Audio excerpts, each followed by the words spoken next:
¿Cómo están? Buenas tardes. Hola Felicia y Patrick que andan por ahí. Buenas tardes, profe. ¿Cómo les va? ¿Bien? Bien, profe, ¿y usted? Por lo menos, bien. Vamos a decir mal, ¿para qué? No, bien, bien, bien. Bien, bien. Eh, Obviamente vuelvo a repetir la fecha del examen final. Me van a escuchar de acá todas las clases que quedan repitiendo la fecha del examen final. Examen final 21 de octubre. Recuperatorio 28 de octubre. ¿Sí? Acuérdese de esa fecha, después la voy a mandar también al grupo y demás. Bien, seguimos con la última parte que nos quedaba de bullying, ¿sí? Ahí yo les coloqué una imagen, si ustedes le quieren hacer print de pantalla, es muy linda imagen que obviamente la encontré en internet, donde habla de lo que mayormente hace el agresor y la víctima o cómo son. Sí, el agresor mayormente goza de mayor popularidad y apoyo entre sus compañeros, carece de sentimientos de culpabilidad, no se rige por normas de conductas claras, muestra poco interés, muestra poco interés en sus estudios, tiene expectativas de actos de violencia en el marco de su hogar. ¿Qué más? Es de mayor temperamento, tiene un temperamento más impulsivo y agresivo, no reconoce la autoridad y transgrede todo lo que son las normas y todo lo que son las reglas. Y la víctima mayormente posee lo que es un temperamento mucho más débil, es mucho más tímido, por decirlo de alguna manera, e inseguro, no goza de popularidad entre sus compañeros, se encuentra emocionalmente sobreprotegido por su familia.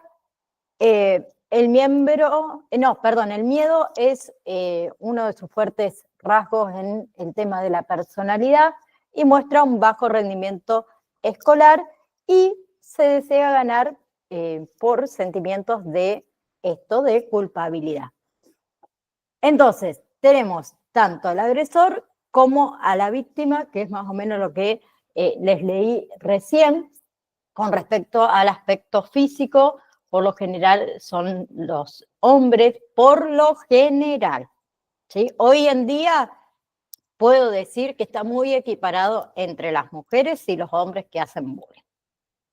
¿Sí?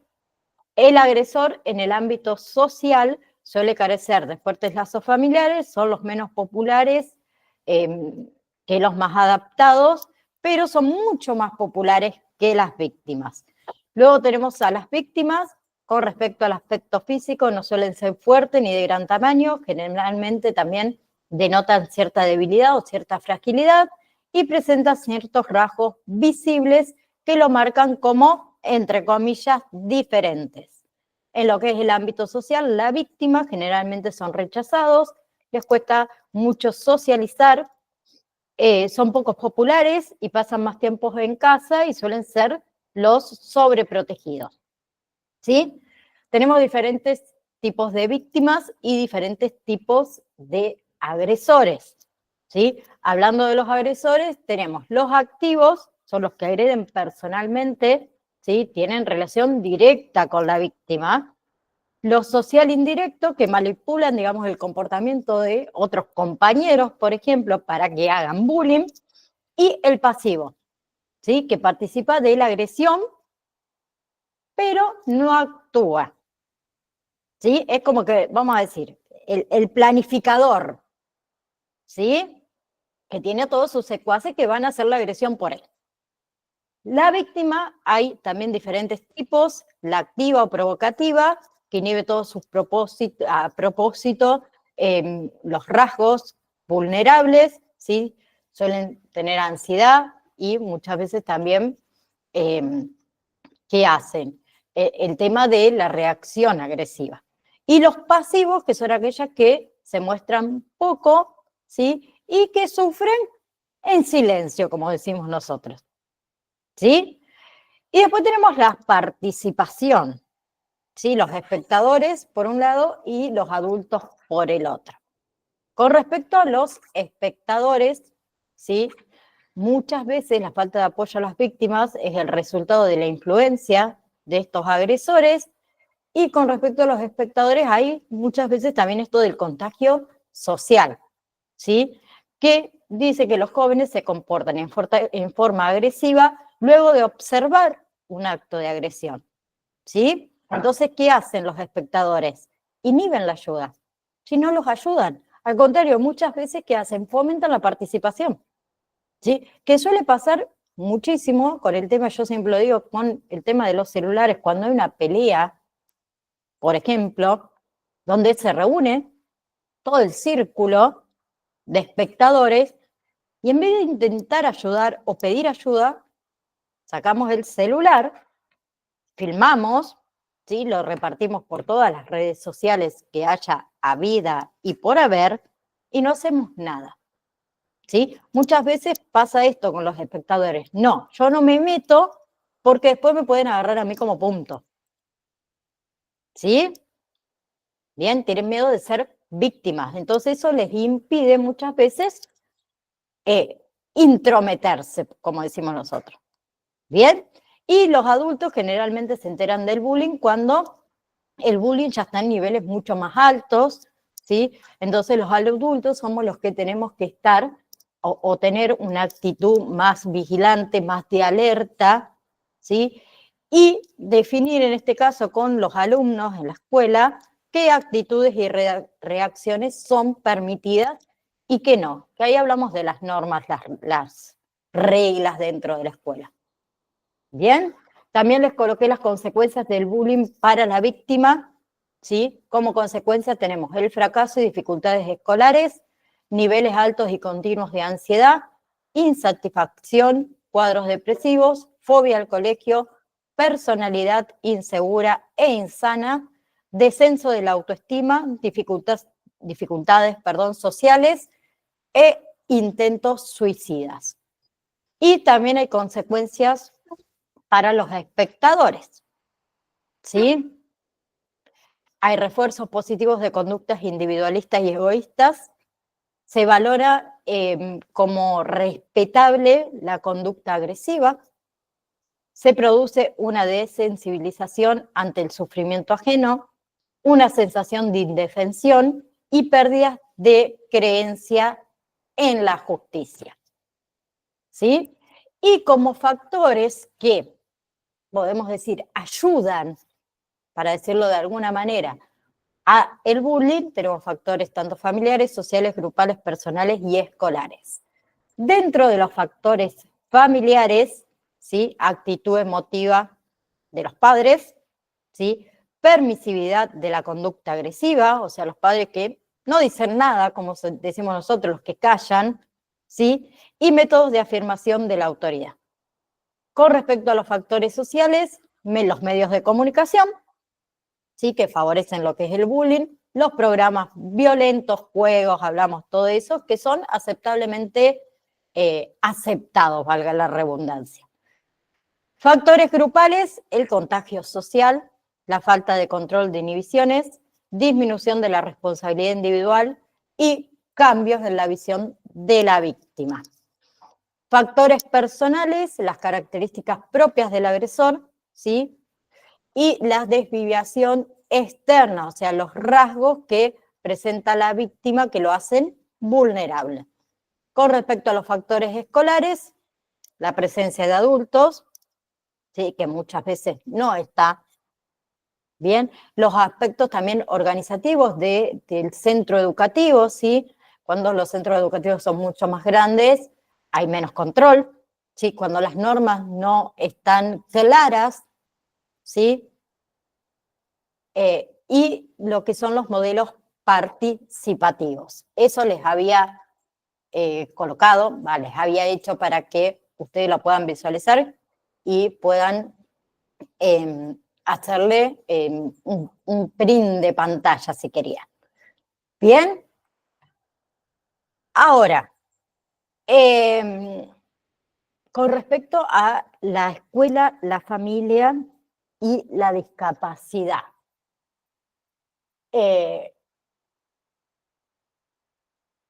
Lo primero que hay que hacer es que en un primer momento hay que tener el diagnóstico, ¿sí? Entonces, cuando a uno le dan un diagnóstico, ustedes pónganse a imaginarse esto. Una persona, y no hablamos solo de una discapacidad, hablemos de una persona que le diagnostican cáncer, ¿sí? ¿Qué pasa en la familia? Promueve una crisis ese diagnóstico, ¿sí? Hay como un antes y un después, por decirlo de alguna manera. ¿Bien? Y con los hijos pasa exactamente lo mismo, ¿sí? Cuando le diagnostican, por ejemplo, una discapacidad en este caso. También hay un antes y un después y promueve una crisis familiar, ¿sí? Entonces la familia, junto con el individuo, pasan por fases de duelo, ¿sí? Mayormente la familia pasa por 4 fases de duelo por el hijo sano, así se la llama. La primera fase es la fase de embotamiento de la sensibilidad, ¿sí? Bien, que se acontece en los momentos inmediatos, ¿sí? Después de ese diagnóstico, ¿sí? Cuando la familia está como adormecida, como en shock, ¿sí? Confundida, no sabe qué pasa, qué es esto, de dónde, por qué, ¿sí? La segunda fase es la fase de anhelo y búsqueda de la figura perdida, ¿sí? Cuando los miembros de la familia comienzan ¿a qué? A percibir la realidad de la situación, ¿sí? Y la familia muchas veces acá también se niega a aceptar el diagnóstico. Entonces aparece esto de las desmentidas, la indiferencia, la culpa, ¿sí? La otra fase del duelo, la tercera, es la fase de desesperanza y desorganización, que acá comienza ¿a qué? A aparecer el sentimiento, perdón, de que no se puede hacer nada, ¿sí? Que no se puede volver, digamos, la situación atrás. Entonces se cae en depresión, se cae muchas veces en apatía, en esos sentimientos de vacío, ¿sí? Sentimientos de impotencia, de desesperanza de recuperar aquello que anhelaban y que se perdió. ¿Bien? Y la cuarta fase es la fase de reorganización, ¿sí? ¿Bien? Que es caracterizada ¿por qué? Por la atenuación de los sentimientos de las etapas anteriores. Bien, cuando la familia ya comienza a encontrarse con sus propios recursos, ¿sí? La familia acá ya logra incorporar nuevamente al niño al grupo familiar, que lo acepta, vamos a decirlo de esa manera, ¿sí? Donde muchas veces también en esta última fase de reorganización hay reorganización de los roles, de las funciones familiares, ¿sí? Entonces hay factores que inciden en las crisis familiares, ¿sí? Uno de los factores es la historia de la pareja parental. Bien, otro factor es el momento del ciclo vital que atraviesa la familia. Bien, porque vamos a ver, vamos a una realidad. Ficticio, no lo que digo. Yo, a ver, en mi familia, vamos a suponer, tengo un abuelo de 85 años, ¿sí? Que uno es como que a ciertas edades la familia se va preparando de que en algún momento no va a estar más con nosotros, ¿no? Y le diagnostican cáncer, ¿sí? Entonces nosotros como familia vamos a estar en un ciclo vital muy distinto a una familia, ¿sí? Donde a un niño de 3, 4 años le diagnostican leucemia, que tiene toda una vida por delante. A eso me refiero cuando hablo en el momento del ciclo vital que atraviesa la familia. ¿Sí? Bien, también otro factor de incidencia en lo que son las crisis familiares es el lugar que ocupa. ese miembro que le diagnosticaron algo, X. ¿Sí? En el caso de los niños, bien, también algo que es un factor que incide en las crisis, ¿sí? Es, por ejemplo, el grado de discrepancia entre el hijo deseado y el hijo real.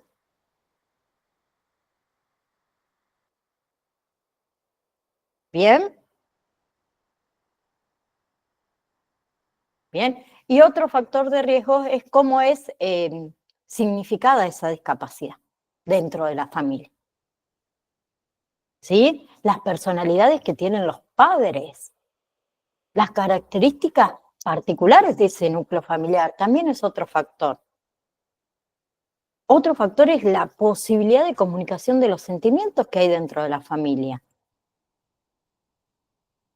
¿Sí? Otro factor es si se diagnostica, si ese diagnóstico fue tardío o no.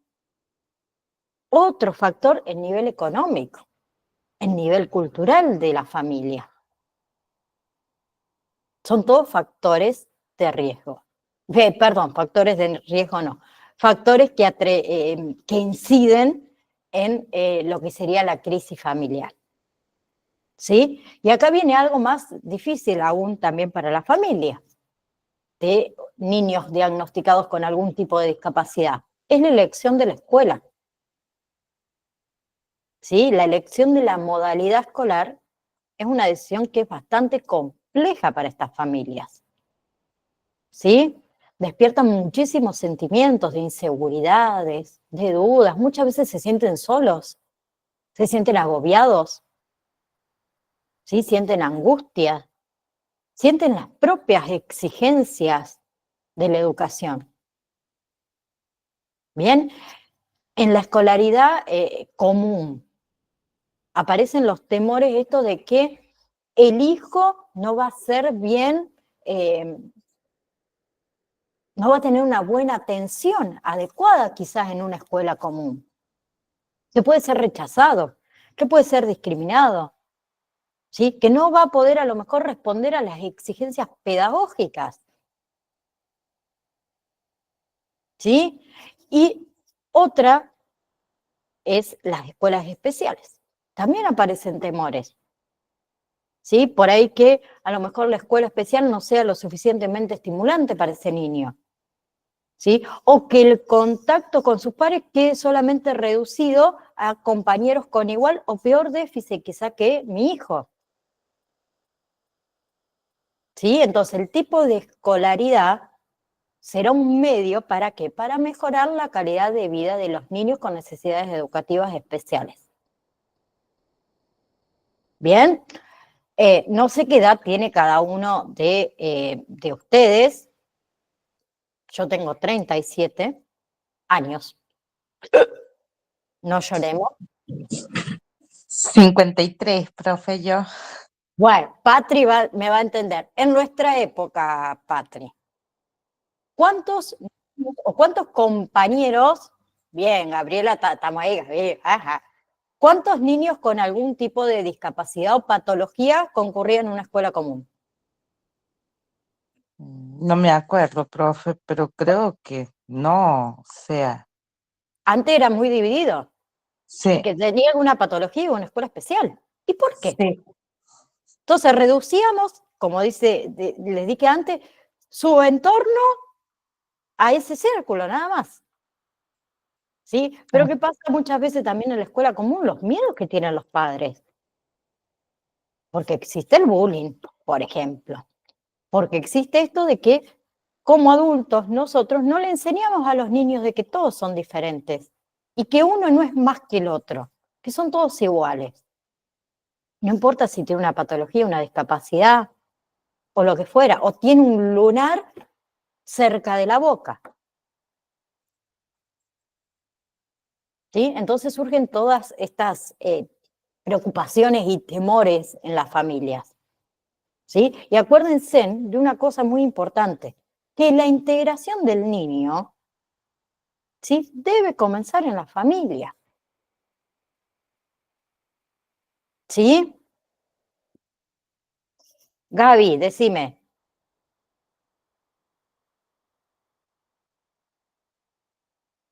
Buenas tardes, profe.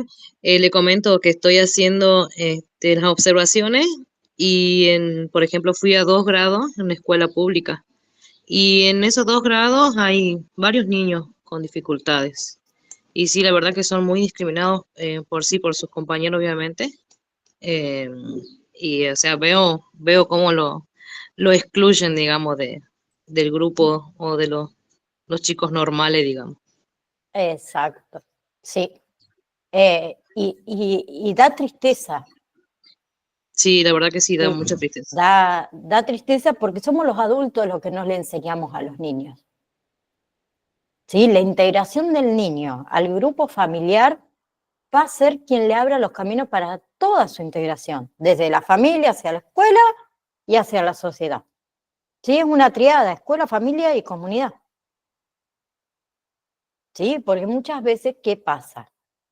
Que esto yo siempre lo digo y muchas veces discrepo con otros padres, por decirlo de una manera. No, porque en la escuela este nene agredió o discrimina o a mi hijo. Voy a ir a hablar a la escuela, voy a hacer un lío terrible en la escuela. El niño ese que hace eso, que sería el agresor, por decirlo de una manera, no lo aprendió solamente de la escuela, ¿eh? Primero lo aprendió de su casa. ¿Sí? Y somos los Ah, adultos los que le damos el ejemplo. así es, profe. Entonces, muchas veces tenemos que entender los adultos que somos nosotros el ejemplo de esos niños, que nosotros somos los que le debemos enseñar. No le tiremos toda la pelota, como le digo yo, a los docentes, a los maestros. Los maestros, ¿cuánto tiempo pasan con los niños por día? 4 horas, 4 horas y media, 5. Los padres, ¿cuánto tiempo pasan con los niños o los adultos fuera del ámbito escolar? Mucho más tiempo. ¿Sí? Y muchas veces los adultos creemos que los niños no nos escuchan y los niños están todo el tiempo escuchándonos. Entonces, si los adultos por ahí nos ponemos a, como decimos nosotros, criticar a alguien, por ejemplo, por un rasgo físico que lo distingue, el niño que aprende que eso es normal, ¿sí? Que yo, una persona que tiene una discapacidad motora que, a ver, renguea, le puedo ir y decir, che, rengo, che, tal, che, pata de palo, che, el niño lo aprende y para él eso va a ser normal, porque es lo que le enseñamos, ¿sí? Y los apodos es lo peor que hay. Bien, preguntas. Les dejo el espacio porque empezamos con, me lo voy a anotar porque si no después me olvido, con conceptualización de vejez.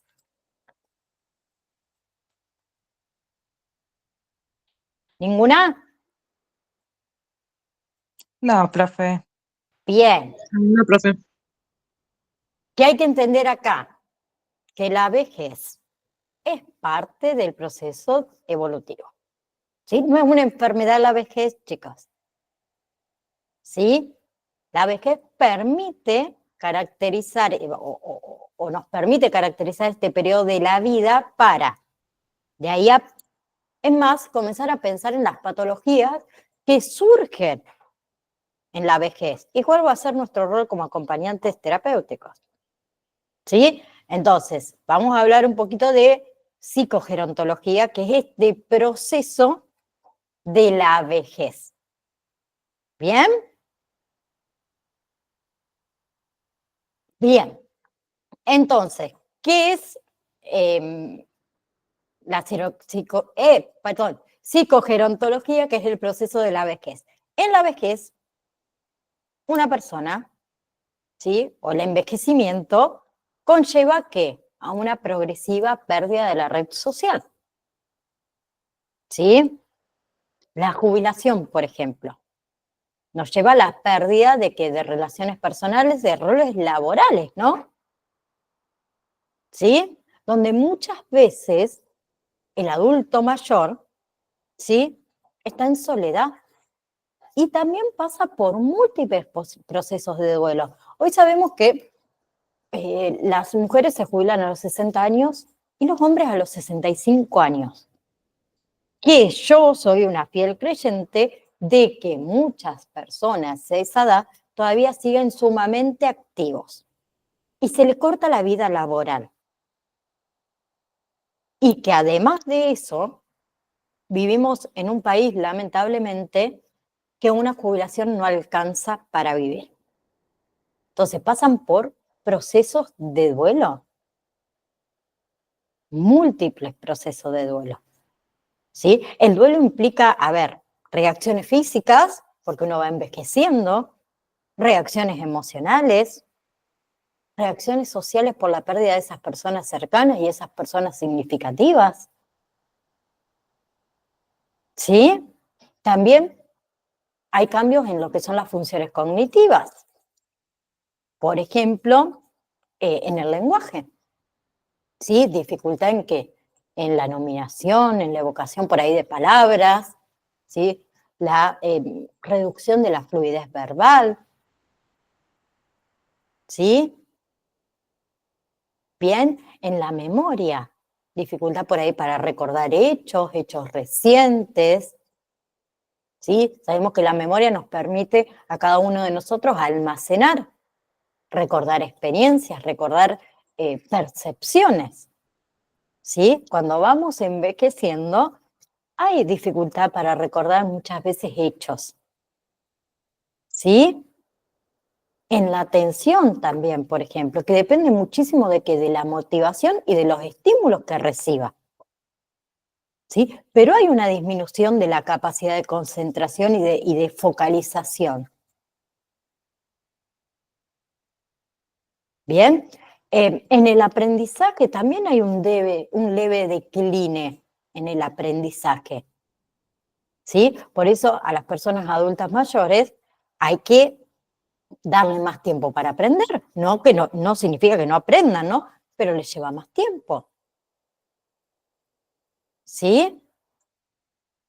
Establecer un ambiente de aprendizaje positivo, ¿sí? No preocuparnos por ahí nosotros si al principio no recuerda lo que aprendió.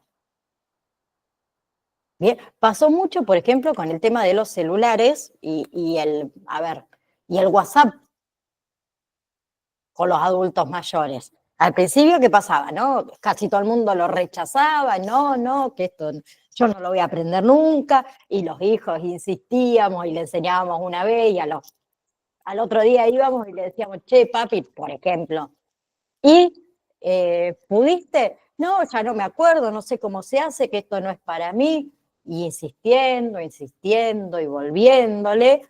Muchos hoy manejan el celular y hasta mucho mejor que nosotros.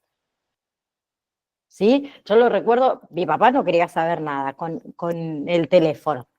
Hoy en día no se cansa de mandar memes, pero pasó con mi abuelo, ¿sí? Mi abuelo en esa época murió a los 85 y debe haber sido que empezó con el tema del teléfono celular. No quiero mentir, vamos a ponerle 78. Mi abuelo lo captó enseguida, le encantaba el celular y te mandaba mensajes. Lo mismo pasó, por ejemplo, con el tema de los mails, ¿sí? Pero hay otras personas que le cuesta el cambio también, ¿no? ¿Sí? Pero el aprendizaje, ¿qué pasa con el aprendizaje? Hay un declive, ¿sí? Pero no significa que no aprendan. ¿Bien? Entonces nosotros tenemos que dar, por ejemplo, si queremos que aprendan algo, instrucciones que sean sencillas. Repetirlo mil y una veces si es que es necesario. ¿Sí? Y el envejecimiento también tiene características. características que son universales. Nos afecta a todos, ¿sí? Ninguno se salva del envejecimiento. A todos nos pasa el tiempo, por decirlo de alguna manera, ¿sí? Es progresivo el envejecimiento. Avanza con el tiempo. Ay, a ver, que no había llegado a leer lo que dice. Es verdad, dice Gabriel. Sí, sí, avanza entonces el envejecimiento con el tiempo. Afecta la capacidad funcional, ¿sí? Bien, es variado entre individuos. Hoy podemos ver una persona, a lo mejor de 70 años, supongamos, que es sumamente activa, que hace ejercicio, que tiene una vida productiva, ¿sí? Y podemos ver otra persona de 70 años, bien, que no tiene las mismas condiciones que esta que yo les nombré primero de 70 años. Bien, que tiene también que ver de la complejidad vivida y cómo vivió toda su vida, pero también es variable entre cada individuo, ¿sí? Y depende de esto, de los factores internos y los factores externos. Bien, y también qué pasa con la vejez. Muchas veces, ¿sí? Viene acaparado con enfermedades que son comunes en la vejez. Bien, entre esas enfermedades podemos hablar, por ejemplo, de la arteriosclerosis, que es el ensanchamiento de las paredes de la arteria. ¿Sí? Afecta mayormente a lo que son las arterias principales. Hipertensión arterial, ¿sí? La presión sanguínea alta. Bien, reumatismo, por ejemplo, ¿sí? Artrosis, osteoporosis, ¿sí? Puede aparecer, pancreatitis, ¿sí? Isquemias cerebrales, hemorragias intracraneales, arritmias cardíacas. Bien, puede aparecer enfermedades de la sangre, puede aparecer afecciones musculares, y así un montón. ¿Sí? Pueden aparecer enfermedades del aparato digestivo, que son más propensos, obviamente, en la vejez. Disfagia, que es la dificultad para tragar. ¿Sí? Pirosis, que es el ardor en el estómago. Puede aparecer gastritis, úlceras, ¿sí? Divertículos. Bien, incontinencia fecal, por ejemplo. ¿Sí? Pueden aparecer enfermedades en el hígado, enfermedades en las vesículas biliares, ¿sí? Hepatitis, ictericia, ¿sí? Alteraciones en la función hepática. Bien, en el aparato urinario, ahí tenemos las incontinencias, por ejemplo, o la retención urinaria, ¿sí? En lo que es aparato respiratorio, asmas, bronquitis, efisemas pulmonares, ¿sí? En lo que es nutrición, diabetes, ¿sí? Estas anomalías en el metabolismo de los hidratos de carbono, que son diabetes leves, ¿sí? Son más propensos también a tener cáncer. Bien, son mucho más propensos a ¿qué? A las demencias senil, a la enfermedad de Alzheimer, al Parkinson. Bien. Bien, entonces la vejez es un estado de involución, acuérdense, no es una enfermedad, ¿sí?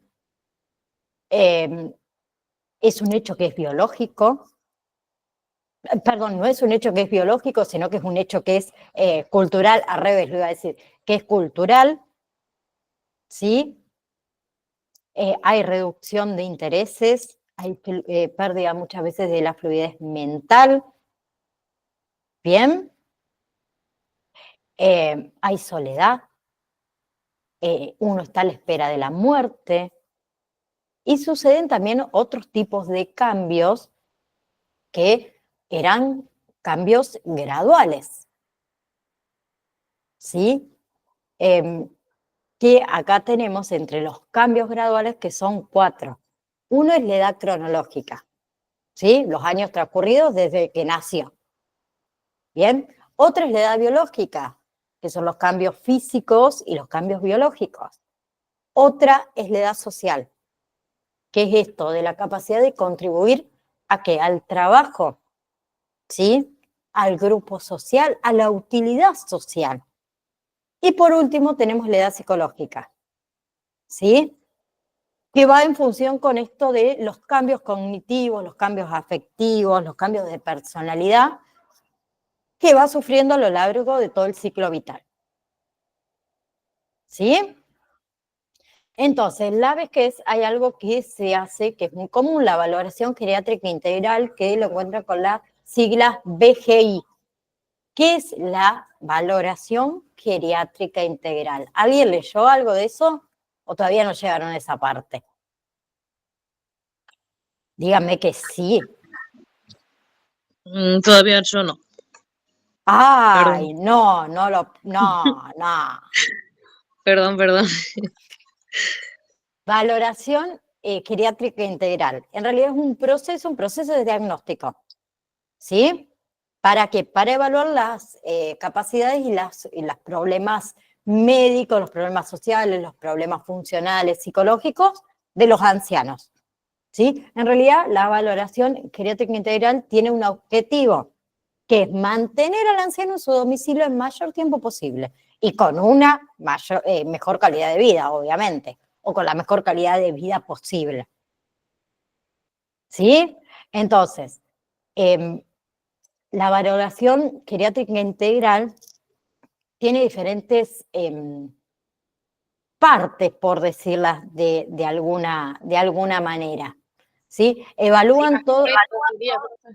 ¿Cómo, Feri? Perdón. Diferentes aspectos sería, te digo. Exactamente. Que se van a valorar en esta, valga la redundancia, valoración geriátrica integral. Uno es el deterioro físico. ¿Sí? Se va a evaluar que la aparición de enfermedades, por ejemplo, a ver si tiene arteriosclerosis, hipertensión arterial, reumatismo, está bien, enfermedades del páncreas, de la sangre, del aparato digestivo, urinario, respiratorio, con respecto a la nutrición, si tiene afecciones musculares, ¿sí? Ahí podemos incluir también todo lo que es cáncer, enfermedad del sistema nervioso, Parkinson, Alzheimer, ¿sí? Se hace una valoración del deterioro físico del geronte. También se valora lo que es la parte social, ¿sí? Dentro de la parte social se valora que la situación sociofamiliar, las relaciones interfamiliares y lo que son las relaciones sociales del geronte. ¿Sí? Dentro de la parte física, que perdón, me olvidé de decirlo, se mide que la autonomía del paciente en actividades diarias y lo que sería la movilidad también del paciente. ¿Sí? Bien.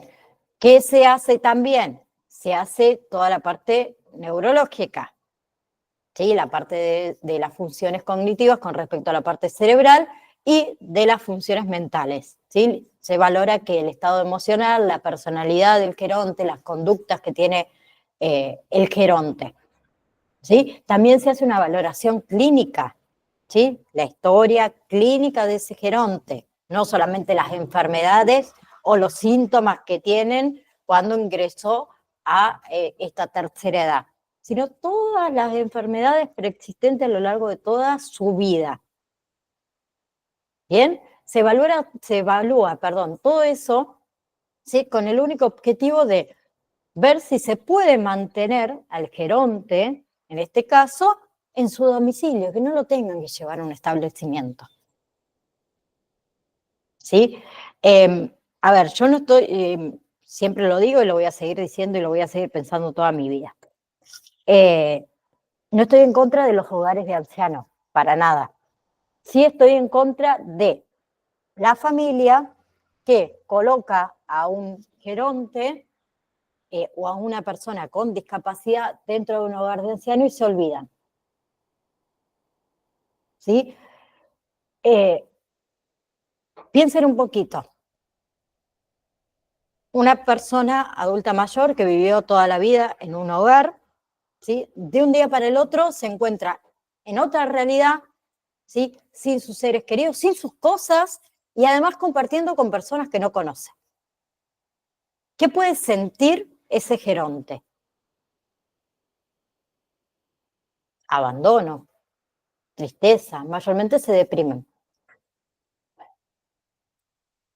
Entonces, no estoy en contra de los hogares de ancianos, no, porque hay personas que realmente no pueden cuidar de su familiar adulto mayor y lo entiendo y lo comprendo completamente, ¿eh? Lo que no estoy de acuerdo es cuando decimos esto, lo dejan ahí y se olvidan, ¿sí? A mí me pasó con mi abuela 98 años, falleció hace un par de meses atrás, 98 años. La vieja, perdón, yo le digo así, la vieja no tomaba ni siquiera una aspirina, nada. Pero propio con la edad, obviamente, se volvió senil, ¿sí? Se empezó a abandonar, que eso suelen hacer muchas veces las personas adultas mayores cuando llegan a su etapa final de la vida, no querer comer, no querer tomar agua. Mi abuela vivía con mi papá, que mi papá tiene 78 años. Sí, no es un pibe.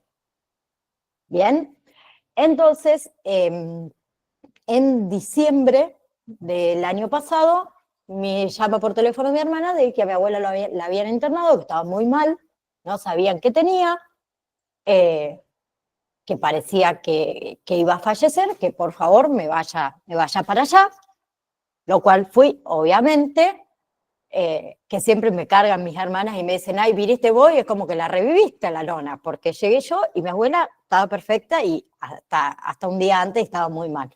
Resulta que estaba deshidratada porque no quería comer, no quería tomar agua. ¿Qué pasó? Estuvo unos días internada, todo bien. El médico que nos dijo, no podemos hacer nada, ¿sí? Con la abuela, porque tiene 98 años, ¿sí? En realidad yo que le había plantado, pongámosles una sonda, ¿sí? Para que se la pueda alimentar por sonda. Lo cual lo comprendí porque tenía 98 años. Bueno, mi papá, ¿qué hace? Se la vuelve a llevar a su casa. Mi papá con 98 años. Y una persona que no está capacitada para cuidar a una persona de 98 años. ¿Sí? Mi abuela, después de esa internación, comenzó a usar pañales. Porque prácticamente no se podía ni mover. ¿Sí? Se deterioró muchísimo. La volvieron a internar. ¿Sí? Porque 2 por 3 recaía. La última internación, que si yo no me equivoco fue la tercera, mi papá, que vivía con mi abuela, tiene 2 hermanos más. Lo cual yo veía que nadie tomaba ningún tipo de decisión, ¿sí? Como que nadie quería decir, che, yo me hago cargo de esto. Y yo veía que mi papá también se iba deteriorando muchísimo porque es un hombre adulto mayor, ¿sí? Y que no se podía hacer cargo de mi abuela. Entonces, un día muy enojada, estaba muy enojada realmente, enojada por el tema de que, lo voy a contar así libremente, la hermana de mi papá, que le dijo a mi papá, vos te tenés que hacer cargo porque vos vivís con ella, cuando creo que no es así tampoco. Entonces, ¿qué pasó? Se estaba haciendo cargo mis 2 hermanas, que son las que viven ahí, que también tienen su familia, tienen sus hijos y un montón de cosas aparte.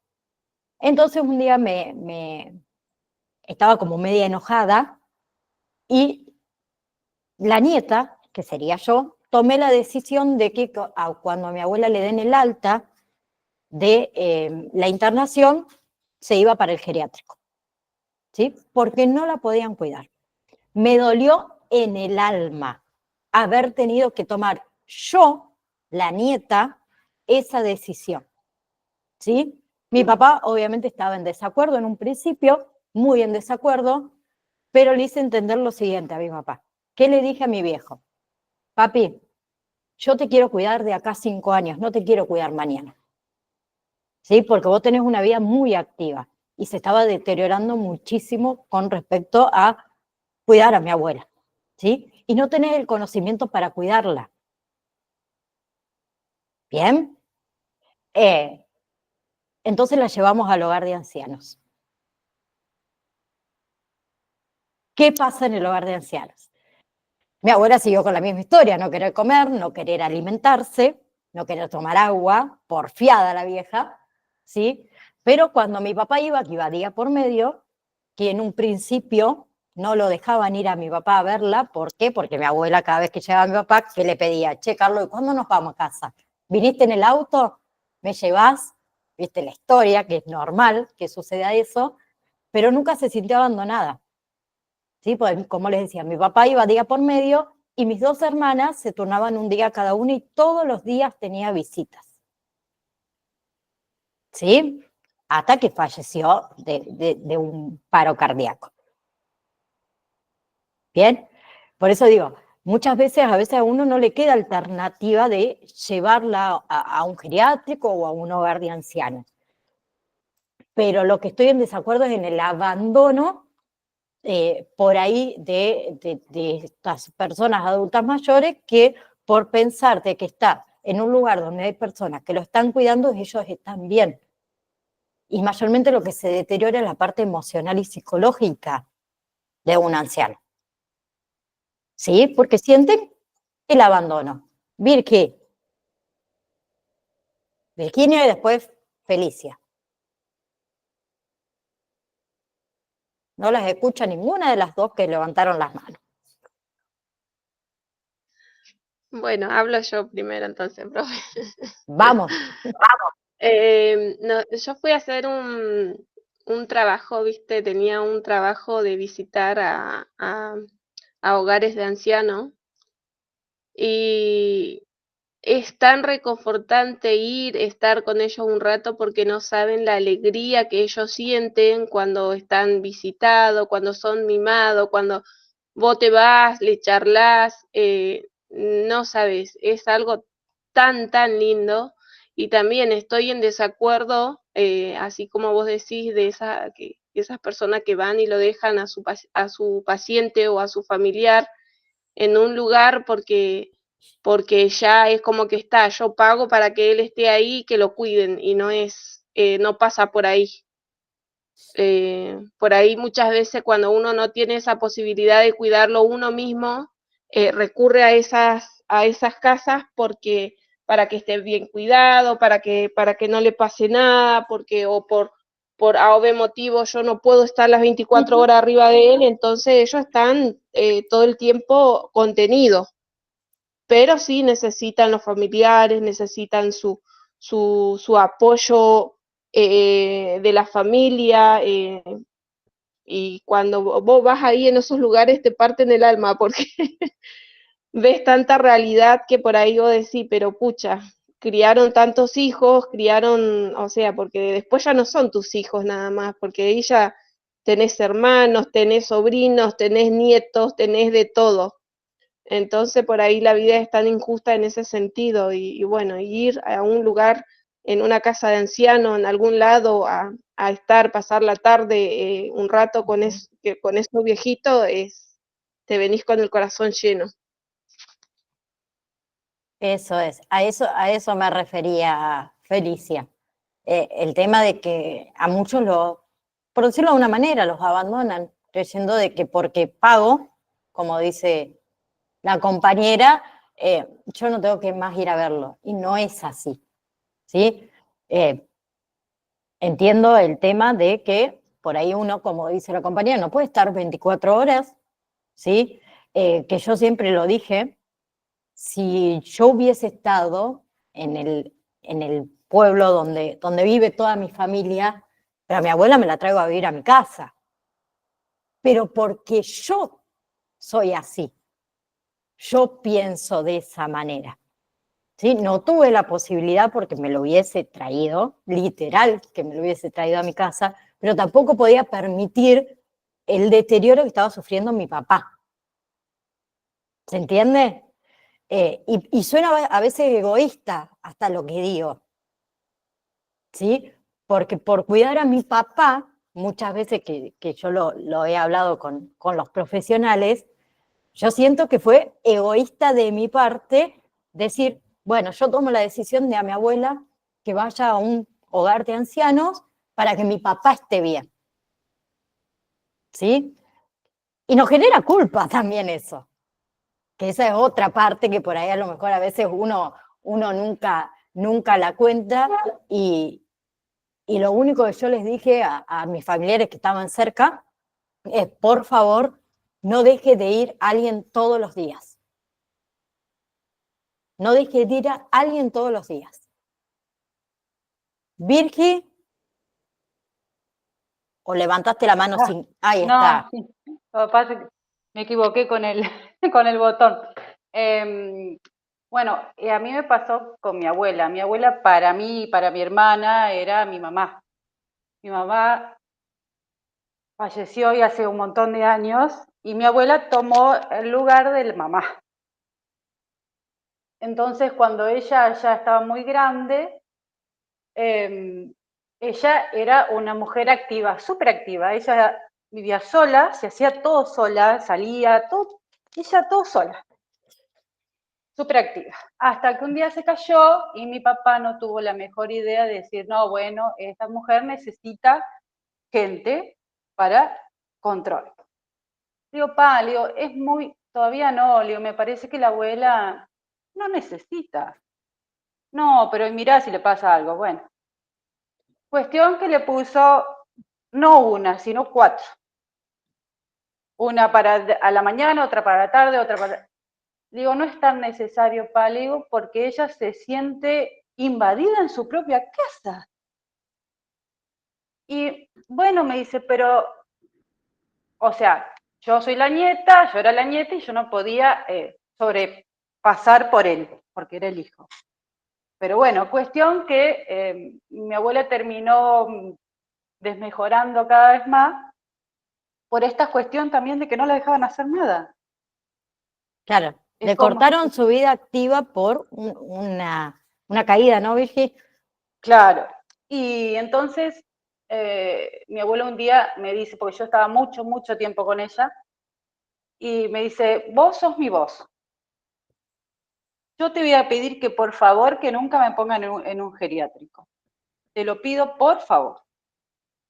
Bueno, abuela, no te hagas problemas, yo le voy a decir a tus hijos que nunca. Bueno, Sí. cuestión de que tanta gente nunca tuvo, gracias a Dios, porque nosotros nos turnamos los fines de semana, por ejemplo, venía a mi casa, un fin de semana a mi casa, otro fin de semana con mi papá, otro con mi hermana y así sucesivamente. Pero cuando ella enfermó,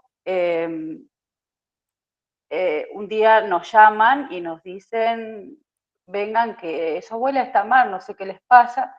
La llevamos al sanatorio, 90 años, no quería comer. No quería comer. Y le digo, abuela, come. No, ¿para qué? Pero le digo, ¿no querés volver a tu casa? Le vas a estar con tus cosas. Le digo, sí, me dice, pero no tengo ganas. Bueno, le digo, no comas, le digo. Le querían poner una sonda, pero era muy grande. Dijeron que era un proceso muy feo para una persona grande. Entonces, bueno, no quería comer y en un momento me llaman a mí y me dicen, Vicky, a ver si vos la podés hacer aunque sea que coma algo, porque es la que está más con ella, sos vos. Y le digo, abuelita, le digo, ¿no querés comer? Y me dice, no, vamos a hacer un trato, le digo. ¿A vos te gusta comer salamines? Le digo, ¿no es cierto? Sí, me dice, me encanta. Bueno, le digo, 3 cucharaditas, le digo, y 3 cucharaditas de flan o de postrecito, le digo, y yo te traigo un salamín. Y comió las 3 cucharaditas. Pero de igual manera ella ya no quería más vivir. Era como que se rindió. Se rinden, sí. Y uno Sí. a veces no entiende eso. No, ¿Por porque qué? uno del otro lado siente como una impotencia. Es decir, che, no puedo Exacto. hacer nada. Exacto. Exacto. Sí, pero más o menos lo que te decía mi abuela era lo que le decía mi abuela a mi hermana, a la más chica, que era la que más tiempo pasaba con ella, más que nada en la clínica, le decía, me quiero morir, me quiero ir. Todo el tiempo. Que eso también deteriora al otro. ¿Sí? Mi hermana, por ejemplo, en este caso es muy sensible, muy, muy sensible, y ella ya no podía contener nada. Entonces me decía, yo cada vez que voy a cuidar a la abuela, por ejemplo, al hospital, cuando estuvo internada, no me aguanto y lloro, y yo no quiero que ella me vea llorar. Entonces, genera también todas unas crisis, por decirlo de una manera, familiares. ¿Sí? Por eso digo, yo no es que estoy en desacuerdo, no, está perfecto que existan estos lugares, sí en desacuerdo del abandono familiar. Sí, sí, eso era lo que mi abuela me decía, que con una hermana, su hermana tenía 9 hijos y la internaron en un geriátrico y la abandonaron, literalmente. Y ella me dice, yo no quiero pasar por eso. Le digo, vos no vas a pasar por eso porque nosotros estamos con vos. Le digo, pero bueno, eso le pasó a tu hermana, pero ¿por qué te tiene que pasar a vos? Le digo. Sí. Dice, y el abandono, la felicidad, me dice que la hermana, dice, tenía en la cara cuando la veía, que entraba ella a verla, dice que era una cosa que era como inexplicable. Sí, sí, Es así. una simple pavada, a ver que a ver, mi abuela tenía, obviamente por la edad, no reconocía a muchas personas, pero ustedes saben que cada vez que iba yo, a mí me reconocía. La vieja me reconocía y me preguntaba por mi hija, y me preguntaba por Miguel, y me preguntaba si seguía viviendo en Rafaela. Y la simple sonrisa, como decís vos, Virgi, de decirle, che, abuela, vine a tomar unos mates con vos. Y te decía, ¿y te viniste de tan lejos a tomar unos mates conmigo? Y después llegaba mi papá y no lo reconocía. Y le decía, ¿y vos qué haces acá? Y lo trataba mal. Claro, porque ¿quién supuestamente lo abandonó o lo dejó ahí? Mi papá. Sí. Sí, porque era con la persona que vivía, entonces la culpa era toda del Carlos. No, porque el Carlos no me viene a buscar, ¿y cuándo me va a llevar a mi casa? Y así. Y es feo, es feo. Es feo para ella, porque por momentos era consciente de que no estaba en su casa y de que el Carlos la había dejado ahí. Y es feo para el del otro lado el que lo recibe. Sí, pero eso no es motivo de decir no voy más, no la voy a ver más. La dejo ahí. A eso voy. Que es un proceso de duelo para ambas partes. ¿Sí? Pero que eso no quite de decir, che, no, a ver, yo le pago a tal para que ella esté bien y esté ahí, esté cuidada, y no hace falta que yo vaya. No, sí, hace falta que vos vayas. Porque la parte psicológica y emocional, mayormente en los hogares, no está. ¿Sí? Es un lugar para cuidarla, que esté bañada, que esté alimentados, los que están ahí, por ahí a veces en algunos un poco de ejercicio, lo sacan un poco afuera, pero nada más. No, sí, sí, sí, es así. ¿Sí? A eso voy. Que eso es lo que a mí me hace ruido, como decimos nosotras. Cuando pasan esas cosas, eso me hace ruido. Sí, aparte, viste, o sea, si ellos están tan acostumbrados también a estar en su lugar, en su casa, en su ámbito, que lo cambien de golpe y que nadie los vaya a visitar después debe ser algo tan espantoso, ¿Sí? tan horrible, para una persona que después termina falleciendo por esas causas también, Por eso digo, por el abandono. mayormente caen en depresión, Sí. ¿sí? Y se dejan, como Ujú. digo, también, se dejan. Listo, me Sí, abandono yo también. sí, vos fíjate que en muchos casos que yo he sentido nombrar, mucha gente cuando lo llevan al geriátrico no duran. Es como que dura muy poquito, algunos meses y listo. O sea, Sí, no demora, no están muchos años en un lugar, en salvo un que lugar. sean muy jóvenes, que lo hayan llevado por alguna cuestión en Sí, particular. en particular. Por ejemplo, en el caso de mi abuela por parte de mi mamá, mi abuela por parte de mi mamá tenía Alzheimer, ¿sí? A los 72 creo que fue diagnosticada con Alzheimer. Sí, 72. Mi abuela vivió 15 años con Alzheimer. ¿sí? Llegó un momento donde el Alzheimer obviamente avanzó muchísimo, ¿sí? Después les voy a contar un poco más, pero ¿qué pasó? Mi abuelo un día se empezó a sentir mal, fue al médico después de 2, 3, 4 días, porque él decía que tenía algo acá en el pecho, que no sabía qué era, si era angustia o qué. Resulta que le hacen un montón de estudios y le dicen, che, Quique, ¿vos te enteraste que sufriste 2 ataques cardíacos? Mal, le dice mi abuelo que había sufrido 2 ataques cardíacos.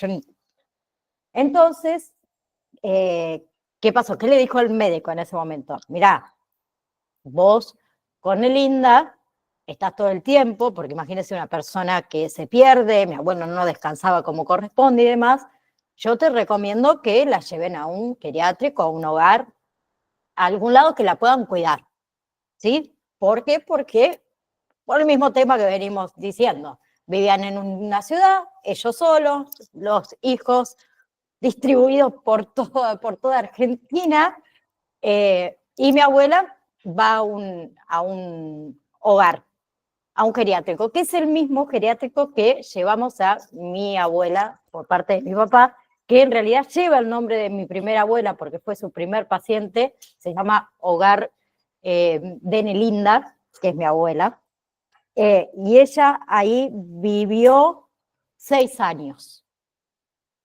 ¿sí? Pero mi abuelo, ¿qué hizo? En realidad mi mamá se la llevó al pueblo, mi abuelo se fue a vivir allá, mi abuelo iba todos los días, salían a pasear y todo, ¿qué hacía? Simplemente a la noche, tardecita, la regresaba, hacía como vida normal, pero mi abuelo dormía de mi mamá y mi abuela, digamos, por decirlo de una manera, en el geriátrico. Y vivió, sí, 5 años en el geriátrico, ahí. Pero a ver, era joven dentro de todo, ¿sí? Tenía una enfermedad, ¿sí? Una patología, que tenía Alzheimer, pero no sufría de otra cosa. ¿Qué pasa con el Alzheimer? Después de un tiempo, mayormente te empieza a fallar el corazón y demás, y falleció de un paro cardíaco, ¿sí? Pero, por ejemplo, en ese hogar, que en realidad es de los padres de una amiga de mi hermana, la más chica, cuando se juntaban, porque en esa época todavía mi hermana no estaba casada, no tenía hijo, nada, ¿qué hacían? Se iban a la noche al hogar, ¿sí? Antes de salir. Entonces le integraban a mi abuela, porque mi abuela, según ella, era una pibita más del grupo, y jugaban a las cartas, ponían música. Entonces era un ambiente muy distinto al hogar de anciano, por decirlo de una manera, donde hay gente muy adulta, mayor, donde entras y está todo silencio, cada uno está, por decirlo de una manera, en su mundo, ¿sí? Yo creo que más allá de la edad del geronte, el tema del acompañamiento que tiene. Si no tiene el acompañamiento, más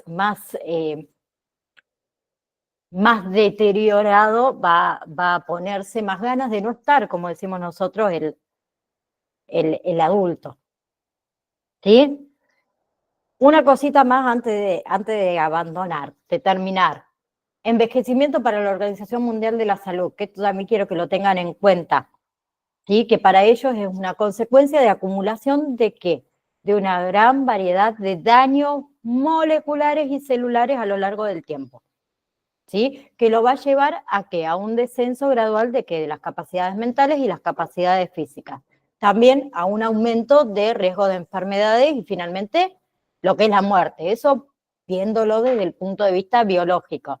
Y hay 2 tipos de envejecimiento, que esto también quiero que lo tengan en cuenta. El envejecimiento normal, ¿sí? Que implica que cambios graduales con la parte biológica, psicológica y social, que están asociados con la edad, que ocurre con el paso del tiempo, ¿sí? Y el otro es el envejecimiento patológico.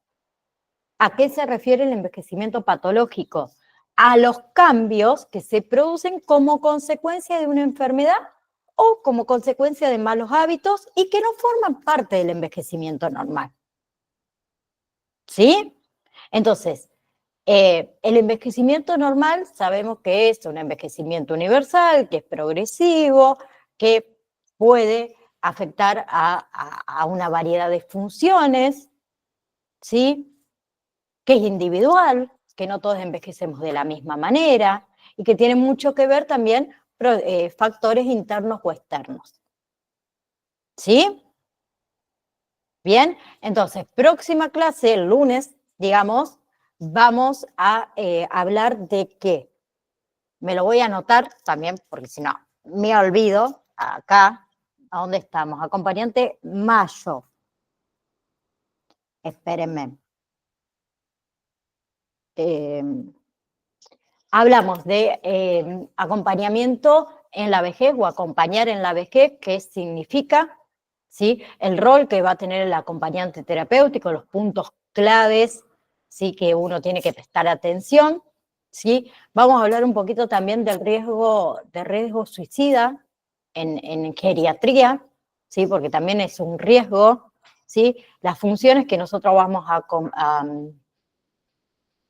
a realizar, ¿sí? Dentro de este acompañamiento terapéutico, ¿sí? Y un segundo, ahí te dejo, Gaby. Y vamos a hablar, seguimos obviamente con este tema, de las partes de lo que es un envejecimiento normal y un envejecimiento patológico, todo lo que son, por decirlo de alguna manera, los diferentes deterioros, ¿sí? Del envejecimiento normal, del envejecimiento patológico. ¿Sí? Gaby, decime.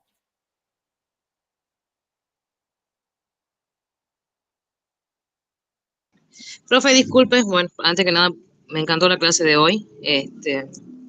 Quería preguntarle, ¿el 21 es el final? 21 de octubre. No se puede cambiar. No, es el 21 de octubre y el recuperatorio el 28 de octubre. Ajá, bueno, El entonces no voy a 21. hacer fiesta. No voy a hacer fiesta. ¿Fiesta de qué? Es mi ¿De cumpleaños? cumpleaños. Ah, pero no seas tan mala. Rendilo a las 8 de la mañana. A las 8 de la mañana no vas a estar de fiesta, Gaby. No, No pero seas el tan domingo sí. mala. Bueno, pero tenés hasta las 10 de la noche del lunes podés ingresar. Te dormís toda la mañana, porque el domingo Ajá, vas a estar de joda, ¿o no? ¿Sí? sí. Y después del mediodía lo podés hacer. No seas así. Bueno, entonces sí. No sé, Sí. espero que no se me vaya nada, entonces. No, al contrario, refuerza eso. Ah, bueno. No, al Bueno, contrario, no profe. creo. No. Profe, está muy buenísima la clase de hoy, me encantó porque en sí los ancianos y los chicos con discapacidad son mi debilidad. Estuve cuidando a mi abuela desde muy chica, hasta que se enfermó, 5 años que murió ella, pero la estuve acompañando día y noche. Bien, Así que me encantó, me encantó. bien, a Creo mí que también. me iba a salir unas lágrimas. Sí, a mí la parte de gerontología, bueno, me recuerda tanto a mis abuelos que me puede.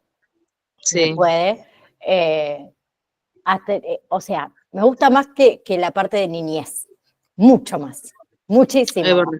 Sí, sí, sí, Pero bueno, coincido, sí. así que próxima clase seguimos Bueno. con todo el tema de la vejez, vemos el Alzheimer, vemos las demencias, después otra era Parkinson, ¿sí? Las enfermedades, Ujú, digamos, más comunes en el tema de la vejez. ujú. Y después de eso no me acuerdo qué sigue. Bueno, pero para eso vamos Bueno, a tener un par de... y otra cosa, vamos a ver si después, porque a nosotros nos queda, ahí les digo, porque yo por la fecha soy muy mala, hoy es 26, ¿no? 3, 10 y 17, 3 clases. Si vemos que no llegamos, acuérdense que vamos a poner una clase extra, ¿sí? Felicia y bien, profe. Virginia, Profe, yo la que... quería Perdón, profe. consultar. Yo quería consultar Perdón, si entra todo, desde el primer módulo hasta el final. O solamente Entra los módulos que no se... todo, y vamos a terminar de ver todo. Ok, buenísimo. Entra Entonces, todo. Por eso digo yo que quizás vamos a poner una clase extra. Entra todo, del módulo 1 al módulo 6.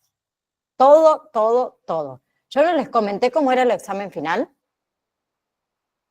No, ¿cómo es el examen final, profe? Ah, no sé. Virginia,